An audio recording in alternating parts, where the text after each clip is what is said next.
Welcome to Bloodbath and Beyond. Today we review Bag Boy Lover Boy. He's just looking for the right muse. Directed by Andres Torres, starring Theodore Bouloukos, Jon Wachter, and Adrienne Gori. This movie is about Albert, a weird hot dog vendor who's approached by a famous photographer and asked to be his model. Well, Albert takes him up on this job. He actually wanted to be a photographer himself and learn art, so he can inevitably get the girl that frequents his hot dog stand. This is a Bloodbath Baller Club, a BBC recommendation from Mr. Awesome, a longtime supporter of the channel. And Bag Boy Lover Boy, I'll admit, when I saw that it was from Severin, I'm like, this has to be like an 80s movie. And the cover even looks kind of like an 80s movie, but what we got was something so different. What do we like? I really enjoyed the pacing of this film. It just flew by, but I wasn't disappointed with that. I really liked how they established Albert's character and all his little quirks and his personality. That really gives us a direction of the film that I hoped it went. I really enjoyed the acting as well, because on one hand we have Ivan, this egotistical photographer who knows he can talk his way into any situation and convince Albert to do whatever he says. And then on the other hand, we have Albert, this seemingly feeble-minded person who's actually very headstrong on his own agenda and his own opinions. And it's really interesting to see the two interact, where you have like the strong trying to convince the weak and the weak just being like, nah, I don't care about you, and him almost fluffing off this big shot. Come to the studio. I'll take some pictures and then I'll teach you. Yeah, how about this? You teach me and next time I'll model for you.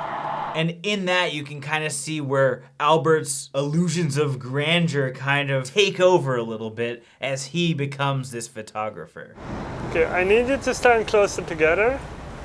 Now, pretend that you're eating the hot dogs and you're really hungry. Open your mouth wider.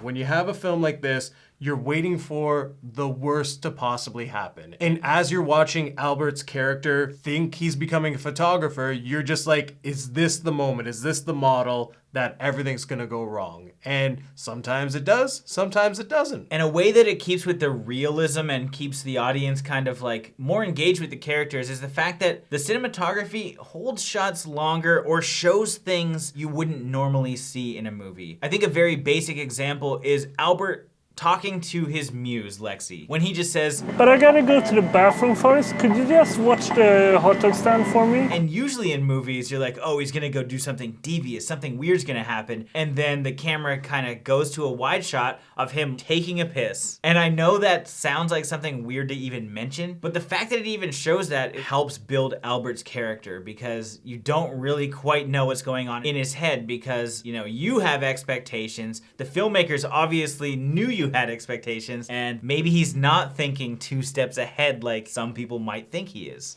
Anyone who masturbates at a hot dog stand in the middle of public, clearly there's something wrong in their head. He's an odd dude, but he talks with intent. Like, everything that he says is exactly what he feels, and that's what's really neat about this. Now, what didn't we like? Everything that happened did seem like it could realistically happen. You have something that you can get behind and believe, and then how they finished the film off, it's not that I'm disappointed with how it ended, it just didn't feel like it fit with the rest of the film.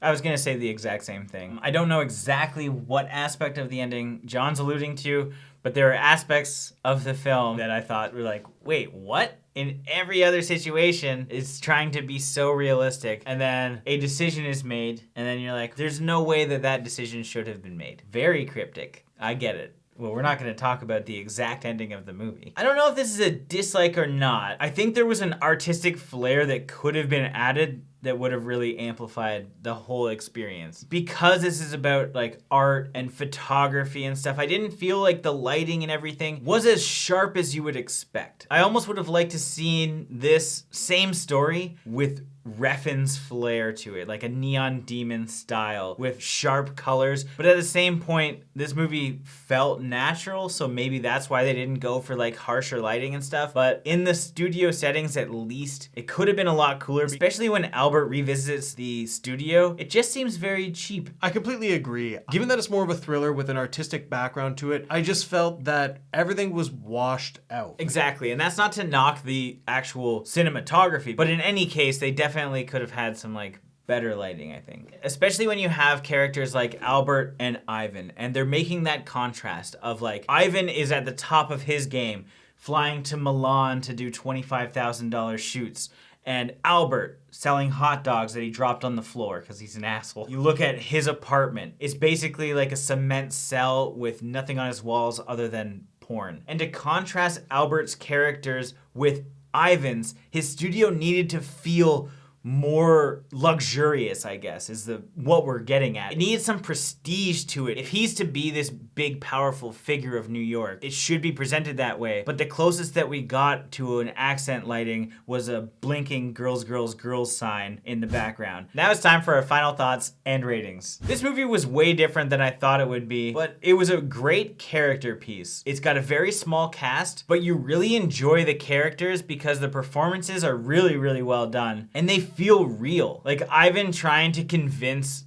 Albert to be his model, while Albert is trying to work his way into being his assistant to learn art, is a really great dynamic because they both have their own intentions, and seeing them kind of clash is really fun. Albert's evolution of a character is really great as well, and I liked how light this movie is with having a dark undertone. Everything looked fine enough, but I felt that it could have used some more artistic flair when it came to the studio settings, and I really wish it had a better ending. But it's definitely worth watching, but it's only slightly above average for me, so I'm gonna give this 3 meat curls out of 5. Albert, you're such a stallion. Thank you.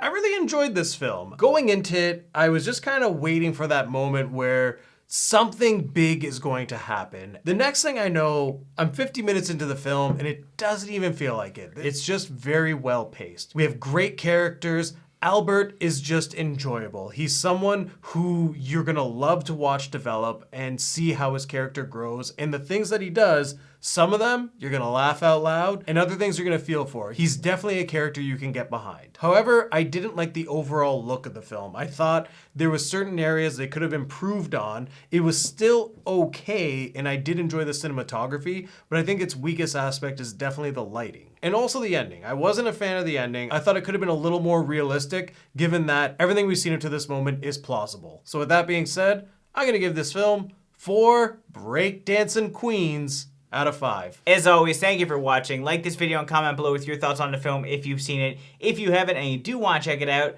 link to the Severin Blu-ray is in the description. And if you want to be part of the BBC, the Bloodbath Baller Club, check out the Patreon link. And if this is your first time here, make sure you subscribe to the channel, stay updated with everything Bloodbath and beyond.